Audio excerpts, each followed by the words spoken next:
J'ai été exposé au skateboard à travers Tony Hawk, qui a fait un 900 à la télé au X-Games en direct. Il fait son trick, il fait le 900, il atterrit. ESPN fait un close-up sur sa face, tout le monde le soulève comme si c'était le héros de la journée. Puis à partir de là, j'ai su que je voulais faire du skateboard.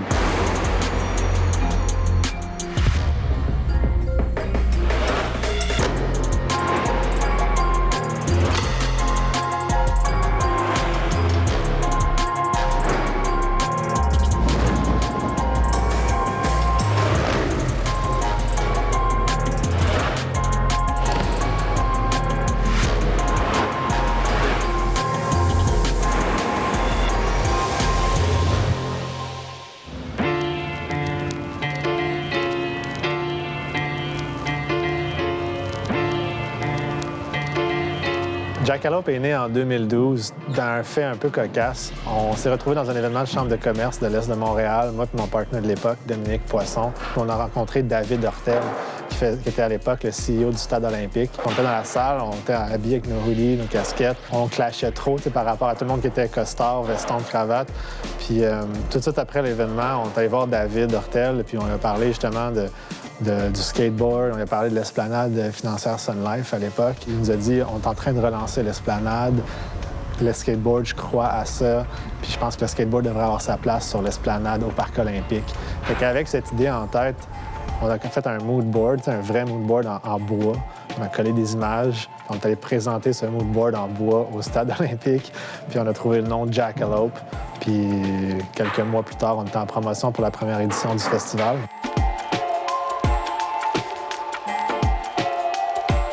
Mais tu sais, j'ai toujours trippé sur le skateboard. Ma première entreprise, c'était Ripper Skateboard. Pendant 10 ans, on a fait des planches fabriquées au Québec qui étaient distribuées dans un réseau de magasins à travers la province, mais aussi à travers le pays. Puis c'est sûr, quand j'ai eu la chance d'avoir une opportunité de créer un événement au Stade olympique, on s'est dit, faut pas que ce soit juste du skate. Le skate va être l'élément central, mais mon frère fait de la slackline, fait qu'on a amené Slackline de Montréal, on a emmené les gens de iBike, on a amené le motocross avec Ben Milo. Puis plein d'autres sports ont suivi au fil du temps.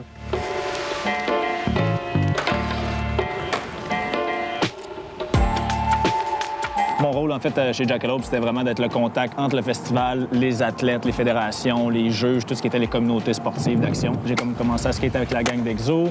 Éventuellement, je suis tombé coach de skate, puis j'ai tombé en contact avec Micah, éventuellement, avec son team Ripper, en fait. Par la suite, moi, j'ai tout le temps œuvré un peu dans le marketing expérientiel, événementiel, l'animation.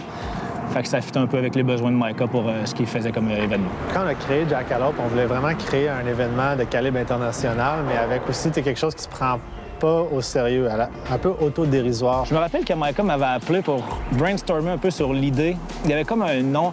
En fait, il a tout le temps été un peu entre un nom spécial que personne connaît trop, puis un nom beaucoup trop cheesy, facile à comprendre. Jackalope, c'est un lapin avec des bois, c'est un peu imaginaire. Le nom vient en fait de l'animal mythique qui est comme un mix entre un lièvre puis un chevreuil. Il y a un des présidents, je pense, qui est censé en avoir chassé un dans l'histoire. Je me rappelle plus c'est lequel. Je pense que c'est Roosevelt ou je sais pas quoi. Jackalope, ça sonne comme une tonne de briques. Puis je me rappelle quand on en parlait avec Phil Gariepi, Rosby, puis quand il a dit Jackalope, j'étais comme boom.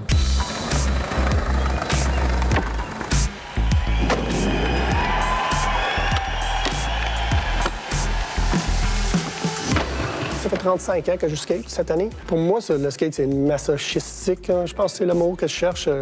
Je skate pour aller jusqu'à ce point-là, de me briser un bras ou péter une jambe. Je sais pas pourquoi. C'est juste comme ça. J'adore tomber. C'est stupide, mais c'est vrai. C'est really a dumb thing. La raison que j'ai été dans plus de la construction, c'est mon premier année de skate. J'ai fait un quarter pipe en avant de chez nous, une petite transition. Et un père, avec son kid dans son auto, ils ont arrêté puis ils m'ont offert 800 $ pour le quarter pipe. Holy crap! Avec 800, OK, je l'ai vendu à 800 $. Et en 1987, c'était énormément d'argent. Et à partir de là, ça, c'est mon premier année de skate. Et puis j'ai réalisé, quoi, je peux faire des quarter pipes, payer pour le skate. Ça m'a tombé des mains, cette situation-là, à l'époque. Le challenge de production pour un événement comme Jackalope, c'est vraiment la multitude de fournisseurs qui travaillent sur des éléments assez sur mesure. Donc, le skatepark est différent chaque année. On fait tout le design et la construction du parcours. depuis le début. C'est Micah qui est venu me voir à mon vieux skate shop à Montréal à l'époque. On parlait tout le temps de faire un gros événement de skate. Micah venait avec nous à Toronto pour faire la Coupe mondiale à l'époque. Et c'est de ramener quelque chose comme ça à Montréal. On n'avait pas ça. Et Toronto avait moins d'intérêt de venir à Montréal. Fait que Micah a rempli un peu le gap en faisant au début, une petite compétition semi-pro. Et ça a évolué de là.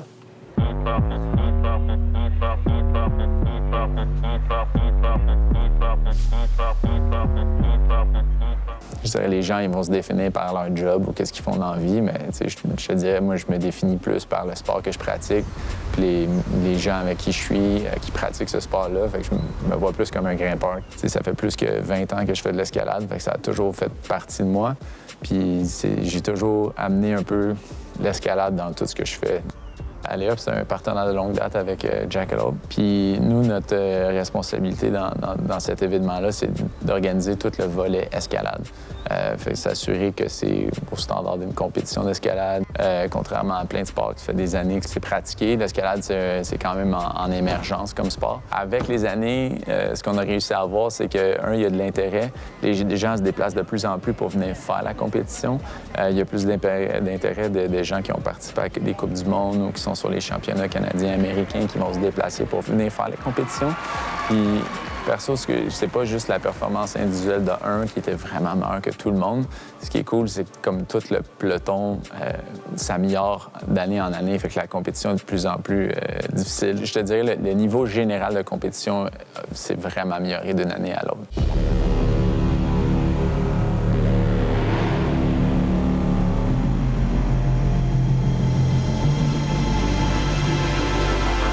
Qu'est-ce que c'est exactement Jump Off?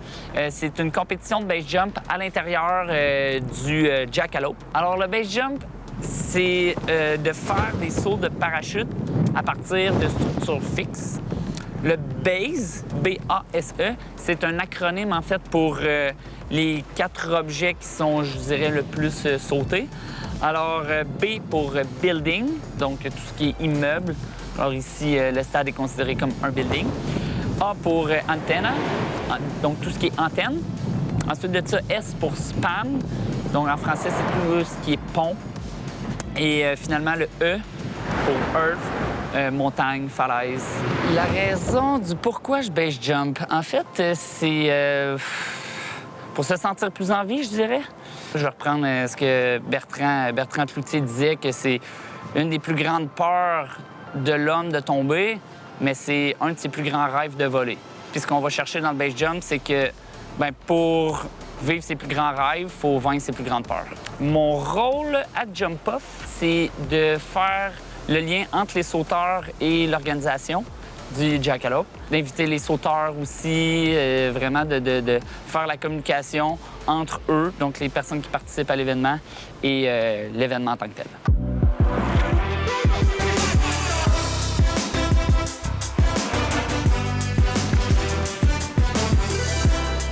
I've always been a cyclist. Since I was young, starting riding bike at a young age of 3-4 years old, and I started to get more involved in the bike community when we opened up iBike.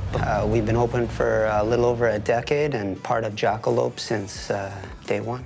Fixed gear is a type of bicycle that has only one gear. And when your pedals are moving forward, your wheel is moving forward. If your pedals move backwards, your wheel will move backwards. It's locked in. You're pedaling all the time. A fixed bike is a lot like Fred Flintstone in his car, and they stick their feet underneath the car to stop the car when they're going down a hill. It stems from track cycling. That's the type of bike that is used for Olympic racing, and then it was transformed to street riding because it's the simplest form of a bicycle. There's no brakes on it, there's no cables on it, and it's a pure form of the bicycle, which then links into art and culture. There's a big debate as to who brought the track bike to the street first and where it really started. I would say it came from New York. That raw vibe of taking a track bike without brakes to a street that's super busy where it shouldn't be fits best with the image in my head of New York. So.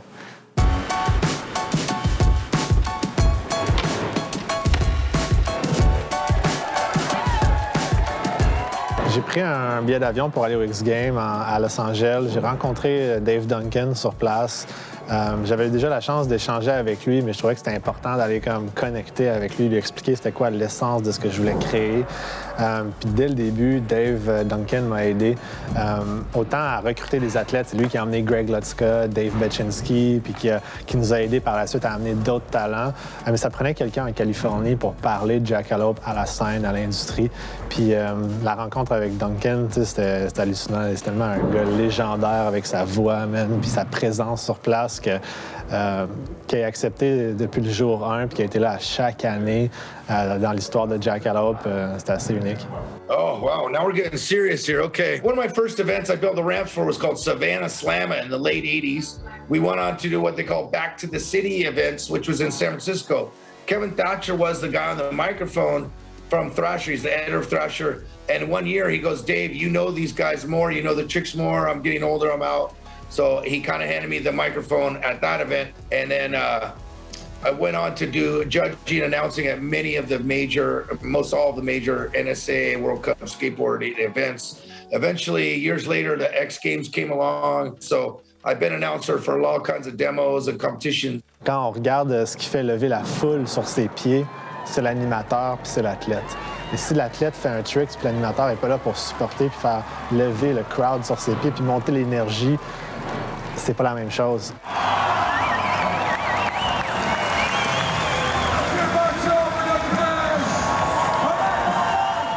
I love, to just be like a big fan on the mic. I'm just a happy, excited kid, cheering for everyone out there. So when I get excited, the fans get excited, and it helps to make a good event, for sure. En tant qu'animateur, je vois pas qui est plus légendaire que lui dans l'industrie.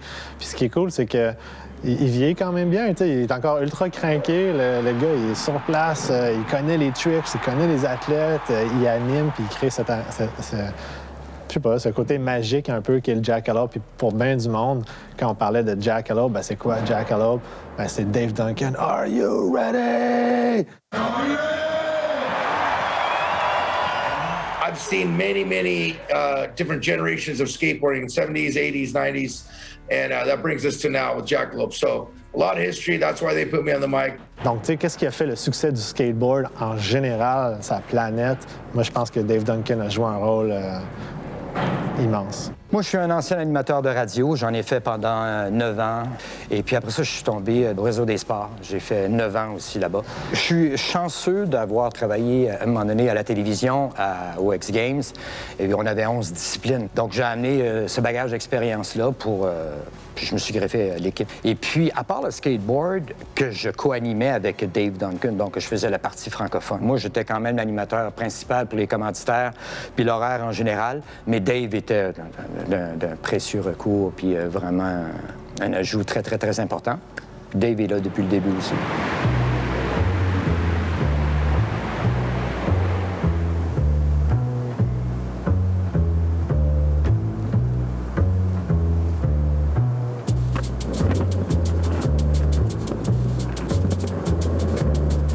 Les débuts de Jackalope au stade, j'ai trouvé ça même un peu bizarre. Pour moi, le stade, c'était comme un gros un graveyard quasiment.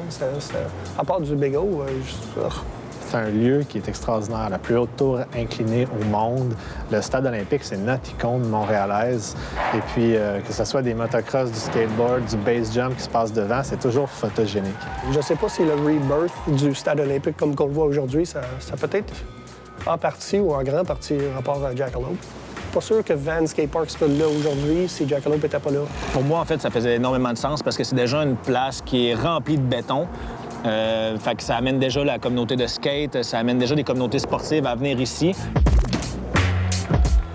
La première fois que je suis arrivé, je m'attendais pas à... Je savais pas trop c'était quoi. Honnêtement, en plus, je pensais que c'était à l'intérieur du stade. Je me disais, waouh, une compétition à l'intérieur du stade, ça va être comme aller au salon de l'auto. Là. Mais dans le fond, c'était pas pantoute ça. C'était, il y avait de la PAPS partout, puis... c'était le party. J'étais comme, OK, c'est ce genre d'événement-là. Tu sais, Jackalope, c'est pas mal le seul événement où tu peux croiser des gens qui font du base jump, des gens qui font de l'escalade, puis du fixed gear. On a une compétition de calibre international de skateboard avec 20 000 en prix, équité hommes-femmes dans les bourses. Il y a des food trucks, il y a des vendors, des petites marques locales qui vendent des produits. Donc, c'est vraiment un événement à découverte pour justement les sports d'action. Certains qui les connaissent, d'autres qui les redécouvrent. Puis je pense que dans l'événement Jackalope, c'est cette magie-là qui s'opère quand tu as différentes communautés qui viennent pour un week-end, constater à quel point chaque personne est un maître dans son art.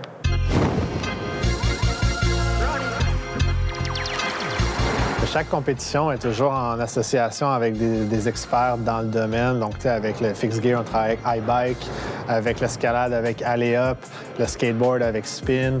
Tu sais, je pense que l'objectif, c'est toujours d'avoir les meilleures personnes dans leur rôle respectif pour justement s'assurer que nous, en tant qu'agence ou en tant qu'entreprise événementielle, on est capable de s'assurer que tout le monde est bien entendu et bien servi puis qu'on crée l'événement le plus épique ever.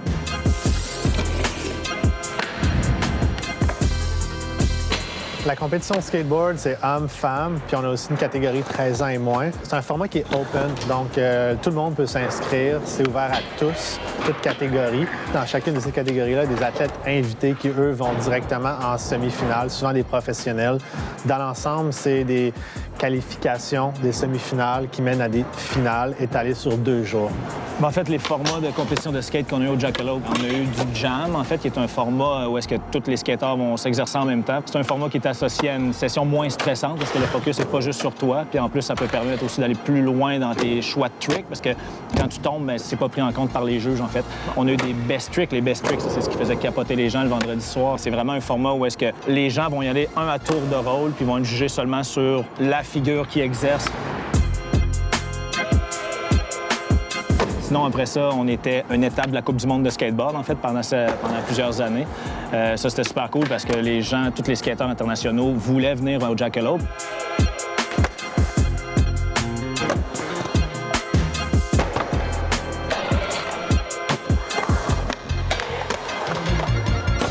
Jackalope, c'est une compétition de blocs. Ce qui est cool avec le format Jackalope, c'est un peu différent des autres formats. Souvent, ce qui va arriver, c'est que les grimpeurs sont en isolation. Fait, ce qui arrive, c'est que tu vois pas vraiment ce que les autres grimpeurs font. Mais là, c'est par vague. Puis ce qui arrive, c'est que tu grimpes puis tu battles avec d'autres compétiteurs. Fait que ça rend ça pas mal plus excitant pour les spectateurs. Ça nous permet de voir l'action puis ils se battent un contre l'autre. Puis l'autre chose aussi avec l'escalade, c'est des fois, on est capable de voir, en regardant notre compétiteur faire, on est capable de découvrir des trucs puis de se préparer, puis peut-être améliorer ce que nous, on aurait fait comme idée. Puis ça te met de la pression parce que tu as 5 personnes qui grimpent en même temps. Fait qu'il y en a un qui a fait, il faut que tu essaies de faire plus, puis ça donne beaucoup de rythme à la compétition. Fait que c'est sûr, c'est une belle show.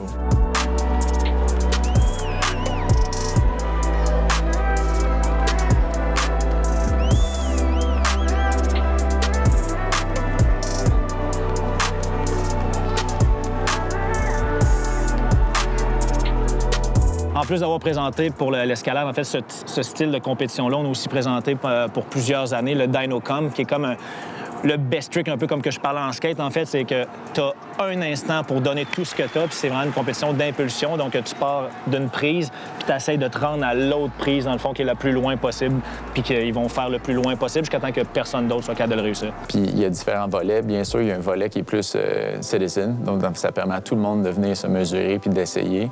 Pas besoin de gagner la compétition, mais c'est d'être dans un mindset de se dépasser soi-même. Pour ceux qui sont plus compétitifs, bien, c'est là qu'on va arriver, d'essayer de se classer pour les finales puis d'arriver pour le main event.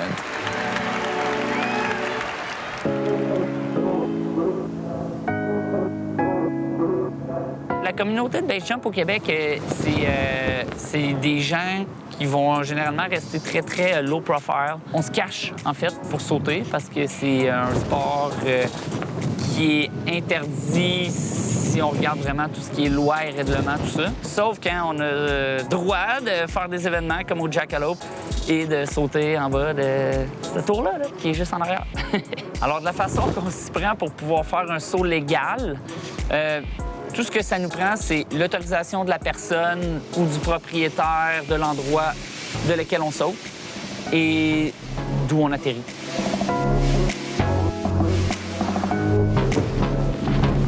Puis le but est assez simple, en fait, c'est qu'on met une cible en bas, sur l'esplanade, au beau milieu de l'événement du Jackalope. On saute en bas du mât du stade, notre parachute est rouvre, et là, le but, c'est d'aller atterrir le plus proche possible du milieu de la cible. La difficulté qu'on a, en fait, c'est la proximité des câbles. Si on accroche avec notre parachute, bien, c'est sûr que ça peut être relativement catastrophique, là. Puis aussi, bien, l'atterrissage, parce que là, bon, en dessous de la voilure, une fois que le parachute est ouvert, on est au-dessus du toit. Et aussi, toute la structure crée des turbulences dans l'air. Alors ça aussi, c'est à considérer.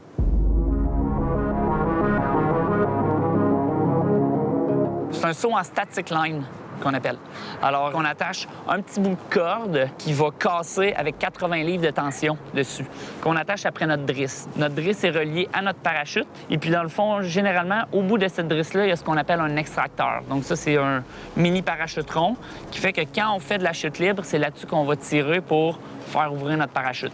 Mais sur le saut ici, c'est la corde qui va être attachée après notre drisse qui va faire ouvrir. Donc ça va retenir tout le système le temps qu'on saute. Et puis quand on va être rendu au bout, bien là, la corde, elle va casser. Donc notre parachute va être pratiquement déjà ouvert.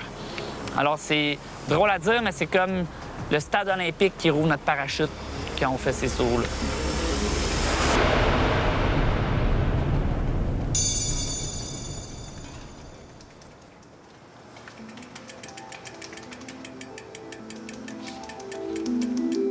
Fixed gear crits, like the crit that we have run at Jackalope for a number of years, is the same formula for crit racing around the world, essentially. They're closed circuits, give or take about 1 kilometer in distance, usually flat, and you do multiple laps for about an hour with technical corners, tight cornering, and 50 or 60 riders, 100 riders riding all at the same time at speeds of upwards of 60 kilometers an hour at times.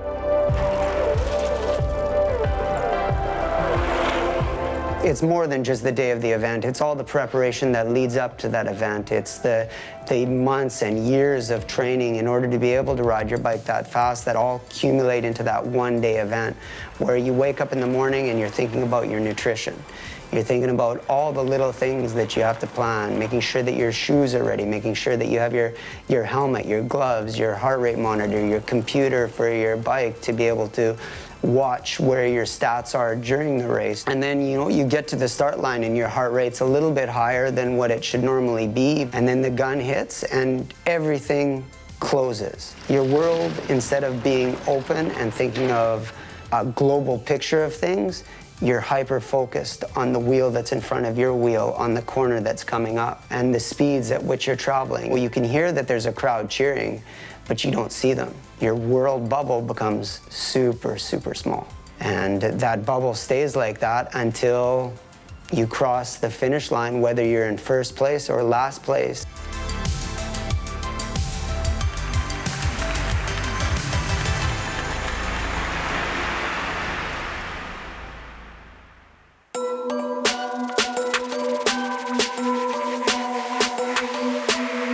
Il y a 10 ans, peut-être notre participation à Jackalope n'était pas étoffée, puis ce qu'elle est maintenant, c'était, je pense, au départ, c'était comme un mur 15 pieds par 15 pieds, puis c'était plus comme un démo d'escalade. Puis l'évolution... 2016, ça a été quand même une année particulière parce qu'on confrontait le modèle gratuit du passé pour aller vers un modèle payant. Donc, on était en transformation, littéralement, de l'événement. Présenter de la musique, présenter plus de sport, présenter des meilleurs talents. Puis ça a vraiment donné lieu à, je pense, une nouvelle dynamique. There was a couple of years where we invited international riders to the Fixed Gear Crit, which added dynamic to the race that was super exciting for all of the local riders. Puis c'est là que Tony Hawk est arrivé dans l'histoire.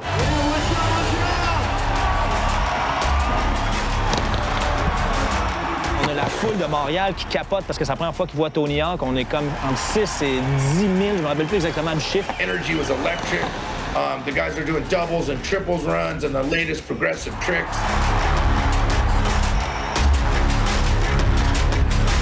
En 2019, on a aussi eu Bob Burnquist, légende brésilienne. Il est connu, Bob Burnquist, à cause des jeux de Tony Hawk, mais au Brésil, c'est une légende vivante.